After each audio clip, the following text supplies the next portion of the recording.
À 45 ans, Kevin n'était pas simplement un PDG dans un secteur concurrentiel, il était un pionnier. Né dans une famille modeste, il avait grimpé les échelons d'un monde où la couleur de sa peau était souvent un obstacle, et parfois même un frein. Il était l'exception dans un monde d'hommes blancs où les trajectoires professionnelles des Noirs étaient souvent réduites à des rôles secondaires ou subalternes. Mais Kevin avait décidé que cette réalité n'allait pas le définir. Dès ses premiers pas dans le monde des affaires, il avait compris qu'il devrait travailler 2 fois plus fort, faire preuve d'une discipline rigoureuse et acquérir un savoir-faire technique irréprochable. Ses études à la prestigieuse école hôtelière de Lausanne, où il avait été l'un des rares étudiants noirs, étaient une pierre angulaire de son ascension. Son ascension dans le secteur hôtelier fut marquée par un mélange de persévérance et de subtilité. Plutôt que d'imposer son autorité par la force, Kevin se faisait respecter grâce à son intelligence, sa capacité à cerner les besoins des clients, et surtout, à comprendre les dynamiques humaines qui se jouaient à chaque étage de ses hôtels. Ce n'était pas uniquement la gestion des chiffres ou des contrats qui faisait de lui un leader, mais sa capacité à écouter et à comprendre les subtilités de ses employés, même ceux qui travaillaient dans l'ombre, dans les coulisses. Les réceptionnistes, les serveurs, les chefs de rang, mais aussi ceux qui passaient inaperçus, les agents de nettoyage. Ceux qu'il considérait comme l'âme invisible de son empire hôtelier. Les hôtels qu'il dirigeait étaient des havres de luxe, des palais où les clients s'attendaient à être servis avec la plus grande des attentions. La réputation de ces établissements n'était plus à faire. Des intérieurs opulents aux atmosphères somptueuses, des chambres où l'on ne laissait aucune place à l'imperfection. Chaque client se voyait offrir un service à la hauteur de ses attentes, voire au-delà. Mais Kevin savait que, derrière ce miroir d'excellence, se cachait un tout autre visage. Celui de la dure réalité des employés, invisible aux yeux des clients, souvent épuisés, maltraités et laissés pour compte. Kevin avait toujours eu cette conviction. Le véritable test du leadership réside dans la manière dont on traite ceux que l'on pense être invisibles. Cette phrase, il l'avait intégrée à sa philosophie d'entreprise dès ses débuts. Il savait qu'un leader ne pouvait pas prétendre connaître son entreprise sans comprendre les réalités de tous ceux qui y travaillaient, de ceux dont le travail n'était jamais mis en avant, mais qui étaient pourtant essentiels au bon fonctionnement de l'organisation. Il avait pris soin, tout au long de sa carrière, d'éviter de tomber dans le piège de la hiérarchie rigide qui laissait trop de place à l'injustice. Mais malgré ses efforts pour maintenir une culture d'entreprise équitable, des rapports, des murmures et des commentaires lui parvenaient toujours.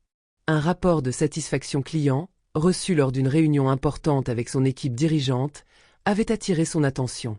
Le groupe venait de lancer un audit sur la qualité des services dans l'un de ses hôtels phares, un palace situé au cœur de Paris, réputé pour sa clientèle exigeante. Les résultats de l'enquête étaient surprenants. Outre les commentaires habituels sur la qualité de l'accueil et de la nourriture, plusieurs plaintes portaient sur le traitement du personnel d'entretien.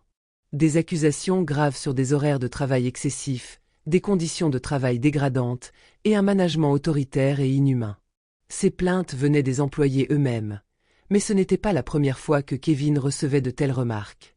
Lors de la réunion de direction, il aborda la question de front, espérant obtenir une réponse honnête et transparente. « Je viens de lire le rapport concernant l'hôtel de Paris, dit-il, sa voix calme mais ferme. Il semble y avoir un problème. Pourquoi n'avons-nous pas entendu parler de ces plaintes plus tôt ? Et pourquoi n'y a-t-il pas d'action concrète pour remédier à cette situation ?» Son directeur général, un homme d'une 50aine d'années, arborant un air de contrôle total, balaya rapidement les préoccupations de Kevin d'un geste de la main. « Tout va bien, Kevin. Ce genre de plainte est tout à fait normal. Les employés sont toujours un peu insatisfaits, mais ces choses-là passent vite. Ces histoires de conditions de travail sont souvent des malentendus. Nous avons un hôtel de luxe, et certains employés pensent que cela signifie qu'ils doivent être traités comme des stars. » Il haussait les épaules, indifférent aux enjeux réels derrière ces mots. Mais Kevin n'était pas dupe. Il savait que ces rapports ne pouvaient pas être des mensonges. Les employés n'avaient pas la voix qu'ils méritaient, et leur sort était souvent décidé à l'abri des regards. Cette réponse si rapide, si dédaigneuse, l'inquiétait profondément.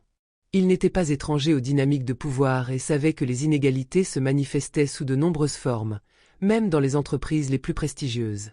Il comprenait que, derrière les murs dorés de son empire hôtelier, se jouait une réalité bien plus sombre. C'est à ce moment précis qu'une idée audacieuse germa dans son esprit. Et si, pour vraiment comprendre la situation, il devait devenir lui-même l'un de ces invisibles ? Un simple agent d'entretien. Personne ne le reconnaîtrait. Il pourrait observer sans filtre la réalité des choses, se confronter à la vérité des employés, entendre ce qu'ils n'osaient pas dire en face de lui. Cela ne serait pas facile, mais Kevin avait toujours été un homme de décision courageuse. Il savait que pour créer un changement réel, il devait comprendre le système dans son intégralité, sans phare ni illusion. Le lendemain matin, il se rendit dans un magasin de costumes et acheta une combinaison de travail simple, usée et démodée, rien qui ne pouvait attirer l'attention. Il fit couper ses cheveux et se débarrassa de sa barbe soigneusement entretenue. Il ne voulait rien qui puisse le trahir. Puis, dans un anonymat total, il prit un train en direction de Paris. Une fois arrivé à l'hôtel, il se présenta comme un nouvel employé dans le service d'entretien, sans révéler sa véritable identité. La transformation était radicale, mais il n'avait qu'une idée en tête, comprendre ce que ses employés subissaient réellement. Il voulait voir de ses propres yeux les conditions dans lesquelles ils travaillaient, entendre leur voix non filtrée et voir jusqu'où allait la hiérarchie injuste qu'il avait laissé prospérer, malgré ses efforts pour l'éviter. Ce qu'il découvrirait les jours suivants allait changer sa vision du leadership et l'engager dans un chemin de réforme profonde. Le premier jour en tant qu'agent d'entretien, Kevin s'imprégna rapidement de la dure réalité. Personne ne savait qui il était, ce qui lui donnait une liberté totale mais aussi une profonde solitude. Il passa ses journées à nettoyer les couloirs, à frotter les sols, à laver les vitres et à faire briller chaque surface de l'hôtel. Au début, la tâche semblait banale, presque sous-estimée. Pourtant, au fur et à mesure qu'il accomplissait ses tâches, il sentit un malaise grandir en lui. Ce qui semblait être un simple travail de nettoyage se révélait être bien plus qu'une simple corvée. C'était une métaphore vivante de l'invisibilité et de la soumission que subissaient ces travailleurs. À chaque coup de balai, chaque surface polie, Kevin voyait les couches de l'injustice se superposer. Les superviseurs, souvent arrogants, se faufilaient dans les couloirs sans prêter attention à lui ni à ses collègues. Leurs regards glissaient sur eux comme s'ils n'étaient que des ombres passantes dans ce vaste hôtel de luxe. Kevin observa cette dynamique avec une acuité nouvelle. Les employés de niveau supérieur, qu'il avait autrefois croisés dans des réunions mondaines, ne prenaient même pas la peine de les saluer. En revanche, dès qu'il y avait un faux pas, même minime, une réprimande sévère était immédiatement lancée, souvent sous forme de sarcasme ou de mépris. Mais la situation n'était pas seulement marquée par la froideur du regard supérieur. Ce qui frappait Kevin, c'était l'intensité des exigences, irréalistes par moments, auxquelles étaient soumis les employés d'entretien. Les horaires étaient interminables, le travail physique demandait une énergie quasi surhumaine, mais tout cela était invisible aux yeux des clients. Ceux-ci ne voyaient que l'éclat des marbres et des lustres, sans jamais prendre en compte les mains qui œuvraient dans l'ombre pour maintenir cet ordre parfait. Plus Kevin observait, plus il percevait l'écart abyssal entre les privilèges des employés de direction et ceux des invisibles, comme lui.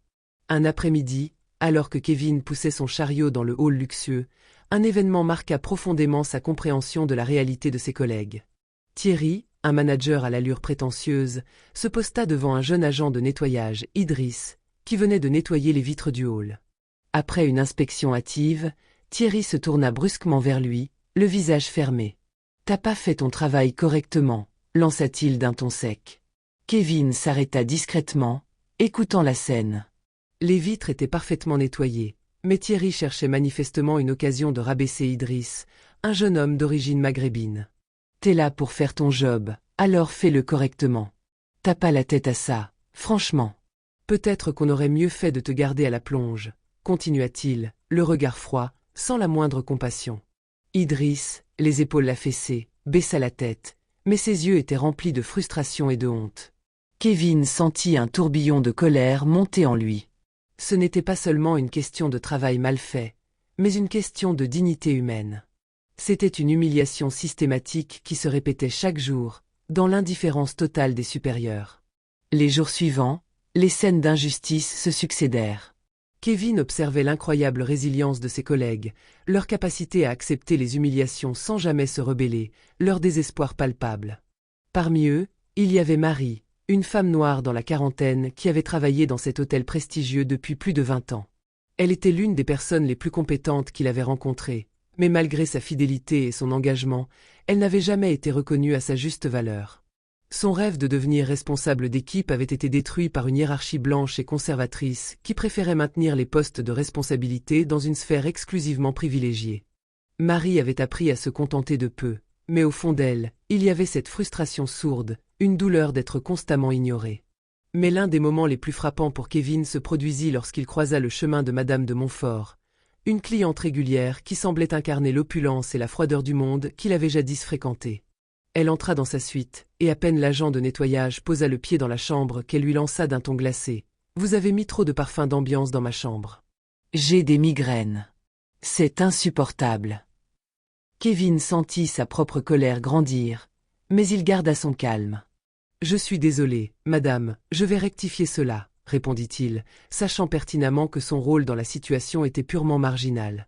Mais Madame de Montfort, comme tant d'autres clients, le voyait uniquement comme une figure de décor, un objet invisible qu'elle pouvait traiter avec dédain. Elle faisait partie de ces clients qui, inconsciemment, renforçaient la hiérarchie injuste en ne voyant que l'hôtel comme un lieu d'opulence, sans reconnaître les âmes derrière les murs étincelants. Kevin ressentit chaque situation comme un poids supplémentaire, une gifle silencieuse mais brutale aux travailleurs invisibles. Mais au fond, quelque chose commença à se dessiner dans son esprit. Il n'était plus simplement l'observateur. Il était devenu la voix de ceux qu'on ignorait, et il savait que cette expérience allait profondément changer sa manière de voir le leadership. Le vrai test de sa position de pouvoir, se disait-il, résidait désormais dans sa capacité à renverser l'ordre des choses, à redonner aux invisibles la reconnaissance qu'ils méritaient. L'ultime révélation se produisit un après-midi gris, alors que Kevin, épuisé et démoralisé par tout ce qu'il avait observé, se trouvait dans l'un des couloirs de service. Son esprit était alourdi par la fatigue accumulée et les injustices qu'il avait été témoin au quotidien. Il avait vu les regards froids des superviseurs, entendu les sarcasmes à l'encontre des travailleurs, et observé la manière dont certains employés étaient traités comme des machines, des outils interchangeables.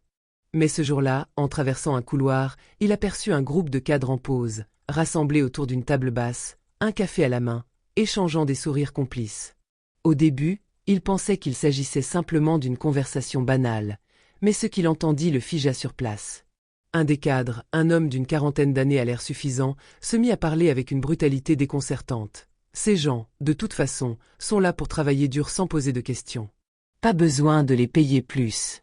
Ils n'ont qu'à être contents d'avoir un boulot. Le ton des autres était tout aussi moqueur. Ils riaient, certains se tapant dans le dos, d'autres se moquant de la docilité des agents d'entretien. Kevin sentit un vent de révolte traverser son cœur. Ces paroles résonnaient comme une cloche, et il comprit enfin l'ampleur du problème. Ce n'était pas simplement une question de salaire ou de conditions de travail insupportables, mais un mépris systématique, une déshumanisation totale des employés. Pour eux, ces gens n'étaient rien de plus que des outils, des fantômes qui circulaient dans l'ombre pour maintenir l'illusion d'un monde parfait. Ce fut un tournant. Kevin sentit la colère monter en lui, mais il savait qu'il devait garder son calme. Il se glissa silencieusement dans un coin, ses mains tremblant à la fois de rage et de dégoût. Il réalisa que ce qu'il avait observé n'était pas un simple manque de reconnaissance pour les employés, mais un déni fondamental de leur humanité. La hiérarchie de l'hôtel fonctionnait comme un système clos où seuls ceux en haut de l'échelle comptaient, et les autres étaient condamnés à rester dans l'ombre, invisibles et muets, quels que soient leurs efforts. Dans les jours qui suivirent, Kevin se rendit compte que la décision qui se présentait à lui n'était plus une question de simples ajustements. Il était confronté à un système profondément ancré, fondé sur des valeurs de domination et d'exploitation. Pourtant, il savait aussi qu'il ne pouvait pas continuer à se cacher. Il devait agir, et il le ferait de manière radicale. Il choisit de révéler sa véritable identité à un groupe d'employés qui, au fil des semaines, avaient remarqué son attitude bienveillante, attentive et respectueuse. Ses quelques collègues étaient les seuls à avoir vu au-delà du simple costume d'agent d'entretien, à avoir remarqué la dignité et la conscience de Kevin. Le choc fut énorme lorsque Kevin leur annonça qu'il était en réalité leur PDG. L'étonnement et la confusion se mêlèrent dans leurs yeux. Certains ne le croyaient même pas. Ils pensaient que c'était une blague. Mais Kevin les rassura en leur expliquant comment il avait voulu comprendre leur réalité avant de prendre des décisions qui les concernaient. Ce fut un moment de vérité, une libération pour ceux qui se sentaient prisonniers de leur propre invisibilité. La véritable révolution arriva quelques jours après cette révélation. Kevin organisa une réunion avec les cadres de l'hôtel, ceux qu'il avait ignorés et méprisés, et leur annonça qu'il était temps de réformer la structure de l'hôtel de manière fondamentale. Il avait préparé son plan depuis des semaines, et il était prêt à l'implémenter. En présence de tous les directeurs, Il annonça que la structure salariale allait être totalement revue. Plus question de maintenir ces différences abyssales entre les employés. Les salaires seraient revus à la hausse, et les conditions de travail seraient améliorées. Mais ce n'était pas tout. Kevin proposa également de mettre en place des formations en leadership inclusif pour tous les managers, pour qu'ils puissent comprendre la réalité de leurs employés et le poids de la hiérarchie oppressive qu'ils maintenaient. Le moment phare de cette réunion fut lorsqu'il annonça qu'il allait embaucher un consultant en diversité pour travailler spécifiquement avec les managers. Kevin savait que sans cette formation, sans cette remise en question de leurs biais, ces changements resteraient superficiels. Il ne voulait pas simplement redresser les injustices apparentes. Il voulait transformer en profondeur la culture de l'entreprise pour qu'elle devienne plus humaine, plus égalitaire. Cette annonce fit l'effet d'une bombe dans la salle. Les cadres, habituellement arrogants et sûrs de leur pouvoir, étaient désarçonnés. Certains tentèrent de protester, mais Kevin ne leur laissa aucune place. Il avait pris sa décision, et il la tiendrait. La nouvelle de sa décision se répandit rapidement dans le monde des affaires. L'histoire de Kevin Diallo devint un symbole de leadership conscient et respectueux.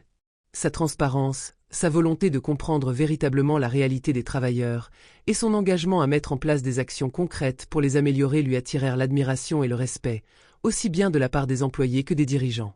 Ce qu'il avait accompli n'était pas simplement une question de réforme salariale, mais un changement de mentalité profond, une remise en question du statu quo qui gouvernait l'hôtel et par extension de nombreux autres secteurs. Les employés, qui jusqu'alors se sentaient invisibles et négligés, commencèrent à percevoir un changement tangible. Ils se sentaient enfin vus, écoutés et valorisés. Kevin ne se contenta pas de réformer des chiffres ou de remettre en place une hiérarchie plus juste. Il avait apporté un vent de dignité et de respect, redonnant à ses employés non seulement des conditions de travail décentes, mais aussi la possibilité de se tenir debout avec fierté. Kevin, désormais un modèle de leadership respecté, savait que pour réformer un système aussi profondément ancré, il fallait commencer par la base. Ce changement, il l'avait amorcé de l'intérieur, avec ceux qui étaient invisibles. Et cette transformation, bien qu'audacieuse, allait changer l'hôtel pour toujours, en élevant non seulement les employés, mais aussi l'humanité de ceux qui les dirigeaient.